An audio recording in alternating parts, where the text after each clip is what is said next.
네, 안녕하세요. 우리 파이오니어님들.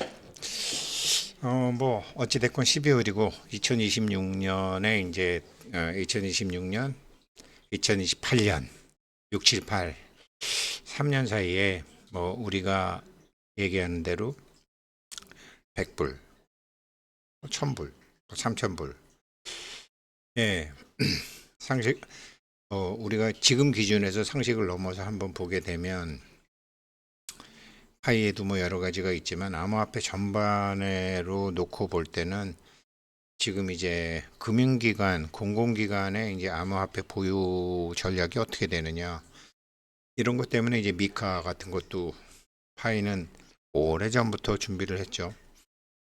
다른 암호화폐는 미카를 통과하기가 굉장히 힘들죠. 이게 좀 집중화가 돼야 되니까. 그런 거. 그렇지만 이제, 지금 이제 그 법안에 대한 규정이 어떻게 나오느냐. 그게 이제 미국 클래리티 법안 세 번째에 나오는 미국 클래리티 법안이 통과가 되면, 이거는 이제 암호화폐가 이게 암호자산이 이게 상품이냐, 증권이냐 이거죠. 파이도 여기에서 예외일 수가 없죠. 그리고 여태까지 암호화폐가 이제 가치 저장 수단으로서 제일 중요했잖아요. 비트코인이. 그래서 디지털 금이다. 이렇게 얘기했는데 이 세 가지 암호화폐의 시장에 지금 놓여 있는 이 세 가지가 어떻게 될 것이냐 이거를 하나하나 살펴보면 파이코인의 미래는 사실 굉장히 밝습니다. 첫 번째로 보면은 이제 뒤집어서 먼저 보면 미국의 클래리티 법안이죠. 디지털 자산 규제가 명확하게 이제 나오는 거죠. 여태까지 복회되면 이게 규제가 명확할 때 그 다음에 상승을 하거나 이제 ETF가 생기거나 이렇게 해서 이제 항상 올랐죠. 그래서 규제 이게 가령 이제 리플 코인 같은 게도 리플 코인이 여기도 자산이 여기도 발행이 1,000억 개죠. 지금 유통 물량도 파이보다 훨씬 많죠. 가격은 한 10배죠. 얘네도 1,000억 개인데 지금 유통되는 물량은 파이의 10배 가까이 되는 거죠. 지금 리플 코인이 얘네 리플 코인도 어찌 됐건 비트코인, 이더리움하고 3대 코인이죠. 근데 얘네는 국제 송금을 목적으로 정말 개발된 거죠. 은행과 금융기관 간의 거래를 해서 하는 거고 기존의 스위프트를 대체하거나 보완하기 위해서 다른 말로 얘기하면 돈 세탁하기 위해서 좀 싸게 보내기 위해서 이렇게도 됐죠. 그래서 리플이 여러 가지로 스위프트를 우회해서 뭐를 하려고 그러다가 보니까 벌금도 맞고 여러 가지로 문제가 많았죠. 그런 거를 파이코인은 먼저 알았죠. 그래서 이제 이런 스위프트라든지 미카라든지 이런 게 다 되는 코인을 만들고 있었죠. 그래서 지금 아직 이런 법안이 지금 안 나왔죠. 어떤 사람은 리플이 100불 간다, 얼마 간다, 5불 간다, 이런 소리가 계속 나오고 있죠. 그래도 이제 파이코인 하시는 분들을 이게 관심을 가지고 보셔야 되는 거는 리플이 거래 속도가 빠르다. 거래 수수료가 낮다. 중앙화 경향이 있죠. 그러니까 벌금도 받고 확실히 되죠. 네, 중앙화 경향은 있지만 중앙화가 안 돼 있기 때문에 미카 같은 데는 감히 신청도 못 하죠. 국제금융 네트워크가 있죠. 고정된 총 발행량이 1,000억 개죠. 추가 발행은 없다. 이렇게 나오는. 파이랑 상당히 유사한 구조를 갖고 있죠. 그렇지만 파이보다는 굉장히 소규모 법안, 소 작은 범위 내에서만 움직일 수 있는 코인인데 이 코인이 지금 오늘 보면 3,000원이에요. 발행 개수는 현재 600억 개예요. 600억 개. 600억 3,300만 개네. 그러면 파이코인은 얼마예요? 파이코인은 가격은 335원밖에 안 하지만 지금 발행은 83억 개예요. 유통은 83억 개예요. 88이 64, 8배네요. 유통량은 8배가 많어. 그런데 3,000원이야. 근데 파이코인은 왜 3,000원 간다고 그러면 말이 안 된다고 사람들이 그러는지. 그러니까 그런 거는 짚어봐야 되는 거죠. 논리를 자세히 짚어봐야 되는 거죠. 리플이 하는 것보다 훨씬 높은 사용 생태계를 만들어 가고 있는데 뭐 최소한 3만 원은 가야 되겠죠. 30불은 가야 되겠지. 그렇게 가겠죠. 그게 언제냐라는 문제만 남은 거죠. 근데 이런 것들이 기본적으로는 다 미국에서 미국 클래리티 법안이 이제 내년에 통과가 될 거니까 여기서 어떻게 될 것이냐랑 굉장히 관련이 있는 거죠. 그리고 두 번째로 제가 보고 싶은 거는 이 클래리티 법을 보게 되면 이게 뭐냐면 자세히 말씀드리냐면 이게 암호화폐의 성격을 디지털 상품으로 볼 거냐, 디지털 자산 증권으로 볼 거냐. 그 디지털 상품은 상품 선물 거래위원회가 맡고 디지털 증권은 SEC가 맡고 감독 권한이 다르다라는 거. 어딘가에 감독을 앞으로는 받는다라는 거죠. 그동안 회색지대에 놓여 있던 암호화폐 규제에 대한 불확실성이 해소가 되고 투자자 보호해야 되고 기술 혁신을 동시에 촉진하기 위해서 했다. 이런 거, 이 회색지대에 놓여 있을 때부터 파이는 준비를 했다라는 거죠.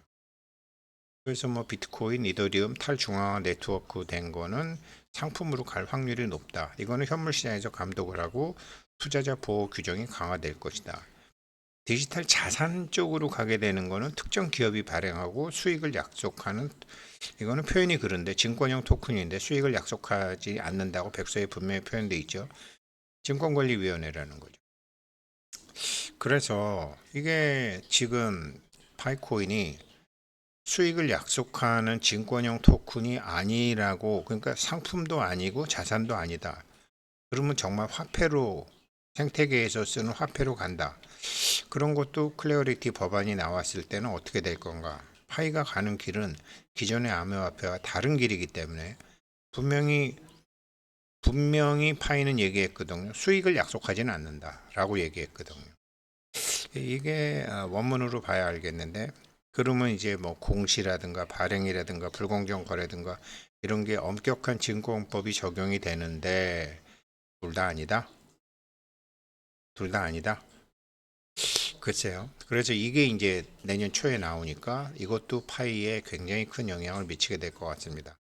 그리고 뭐 물량 쏟아진다 이런 건 정말 걱정하지 마십시오. 아까 제가 말씀드렸지만 리플 지금 많아요. 파이보다 8배나 많아요. 그래도 우여곡절 끝에 지금 파이 3,000원 넘어 있는 가격이다라는 거죠. 이런 가치 저장 수단으로서의 이제 비트코인, 뭐 이더리움 이런 것들이 있었잖아요. 가령 가치 저장 수단 그러면 대표적인 게 금이잖아요. 많이 올랐죠. 그리고 가치 저장 수단으로 대표적인 게 달러잖아요. 달러도 뭐 계속 아무리 많이 찍어내도 공급을 많이 해도 수요가 많아지니까 계속 올라가는 거죠. 비트코인이 대표적으로 이렇게 가치 저장 수단으로 올라갔죠. 파이가 이렇게 가치 저장 수단이 될 것인가 안 될 것이냐가 사실 굉장히 중요하죠. 그런데 어떤 금융기관이나 개인들이 단지 금처럼 숨겨두는 게 아니라 효용 가치가 높아지면서 생태계에서 널리 쓰이게 되면서 게임파이도 그것 중에 하나죠. 그러면서 가치 저장 수단이 높아지게 되면은 뭐 리플과는 비교가 안 될 정도로 이게 수요가 늘어나서 1,000억 개 중에서 많은 게 잠기고 나머지가 도르게 되면 그때는 가격은 어떻게 될지 모르죠. 엄청나게 오를 수도 있는 거죠. 비트코인처럼. 그래서 가치 저장 수단으로서 파이도 잘 봐야 되는 거죠. 그리고 마지막으로가 이제 금융기관, 공공기관 암호화폐 보유 전략인데 파이는 여기에 굉장히 많은 신경을 썼죠. 결국은 비트코인도 저렇게 올랐던 게 2017년에 블랙록 회장 이거 돈 세탁하는 거다. 그러다가 자기가 좀 더 시간이 보니까 재정 적자 시대에 이게 안보, 금융 피난처로 된다. 이렇게 바뀌어서 이제 블랙락에서 비트코인을 2022년부터 하기 시작한 거죠. 그러면서 많이 올랐죠. 그리고 레리 핑크가 월가의 제왕이고 코인베이스 암스트롱 이렇게 만나가지고 모든 자산을 토큰화한다. 모든 자산을 토큰화하는 거를 하고 있는 대표적인 코인이 파이코인이잖아요. 모든 자산을 토큰화한다. 모든 자산을 토큰화한다. 이것도 모든 자산이 금융자산인 뿐만 아니라 여기 230개국 잘 사는 나라건 못 사는 나라 이거죠. 이거를 지금 하고 있는 거예요. 이 시장을 처음부터 파이네트워크는 봤죠. 디지털 지갑의 자금이 4조 달러가 된다. 실물과 금융 자산의 블록체인 결합 가속도. 이런 쪽에 파이코인이 처음부터 준비를 했죠. 금융기관 그리고 공공기관에 그래서 미카 같은데 한 거죠. 미카 같은데 암호화폐 보유를 해서 파이코인은 미카 규제를 완수. 비트코인, 이더리움 같은 건 통과하기가 어렵죠. 탈중앙화 특성상 미카는 발행자 중심 규제를 하는데 발행자 중심이 없으니까. 그런데 파이는 발행자 중심이 있죠. 20%를 코어팀이 갖는 코어팀이 발행자죠. 스테이블 코인은 대부분 준수한다. 스테이블 코인들은 뭐 미카에서 통과가 많이 됐죠. 그래서 파이코인은 기존에 있던 코인들에 비해서 굉장히 독특한 그런 시장을 만들어 가고 있죠. 누가 만든 걸 그대로 만드는 거는 쉬운데 그 누가 만든 거랑 전혀 다른 영역에 쓰이는 걸 만드니까 시간은 좀 오래 걸리죠. 그래서 이런 거를 놓고 볼 때 2028년도하고 2026년도부터 가능할까라는데 어떤 사람이 재밌는 글을 하나 올렸어요. 그게 뭐냐면 이 친구인데요. 이 친구인데 웃기는 친구지만 똑똑한 친구는 맞다라는 거죠. 마켓 차일드라는 친구가 파이가 상장됐을 때 모든 곳에서 흥분했다. 그런데 파이 하는 사람들은 대부분 초보자고 이 시장에 대해서 돈 놓고 돈 먹기 시장에 대해서 지식이 없었다. 그래서 자기는 상장됐을 때 이거 6불, 0.2불에서 0.6불이나 0.1불까지 떨어지라고 예측했다. 팔으라고 그랬다. 그 많은 사람들이 자기 조언을 팔았다. 그래서 어떤 사람은 2.5불에 팔았다. 그래서 2,750불을 벌었다. 뭐 이런 얘기도 했어요. 그런데 이 사람이 이제 얘기하는 게 파이는 다른 암호화폐와 마찬가지로 부풀려진 감정으로 보지 말고 논리로 보셔야 됩니다. 파이는 파이는 이 친구 얘기는 20년 내에는 314불 못 갈 겁니다. 이렇게 얘기를 했어요. 20년 내 앞으로 20년 내에는 314불 못 갑니다. 이렇게 얘기했어요. 그렇지만 파이는 매도하지 마세요.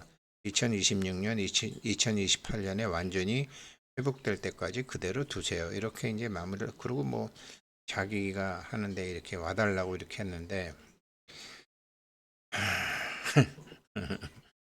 제가 며칠 전에 후배가 서초동에 집을 샀대요. 그래서 너 훌륭하다 그랬더니 마누라가 주식 사둔 게 있어서 빨랑 팔아서 집 사자 그래갖고 집 샀대요. 꽤 비싼 집을 샀어요. 30억이 넘는 집을. 그래서 제가 그랬어요. 잘했다. 주식이건 코인이건